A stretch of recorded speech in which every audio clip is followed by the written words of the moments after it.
একটি নতুন সরকার, একটি নতুন প্রত্যাশা, আর সময় মাত্র ২৮ দিন। ১৭ই মার্চ, ঠিক এক মাস আগে জনগণের ভোটে নির্বাচিত হয়ে দায়িত্ব নেয় নতুন সরকার।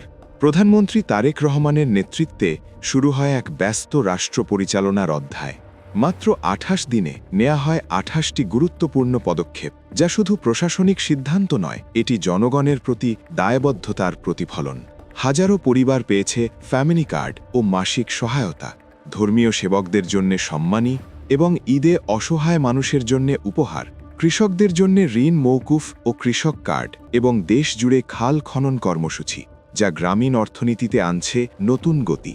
প্রধানমন্ত্রীর সাধারণ জীবনযাপন, ভিভিআইপি প্রোটোকল হ্রাস এবং সরকারি শৃঙ্খলায় নতুন বার্তা, শ্রমিকদের বেতন ও বোনাস নিশ্চিতকরণ, বিদেশি বিনিয়োগ সহজীকরণ এবং বন্ধ শিল্প প্রতিষ্ঠান চালুর উদ্যোগ, শিক্ষার নতুন সংস্কার, বিদেশে উচ্চশিক্ষায় সহায়তা এবং হেলথ কার্ড চালু, চাঁদাবাজির বিরুদ্ধে কঠোর অবস্থান, নারীর নিরাপত্তায় বিশেষ উদ্যোগ, বিমানবন্দর উন্নয়ন, ফ্রি ওয়াইফাই। ২৮ দিনে শুরু হয়েছে এক যাত্রা, যেখানে প্রতিটি পদক্ষেপে আছে পরিবর্তনের অঙ্গীকার।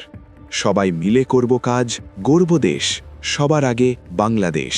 করব কাজ, গর্ব দেশ, সবার আগে বাংলাদেশ, সবার আগে বাংলাদেশ।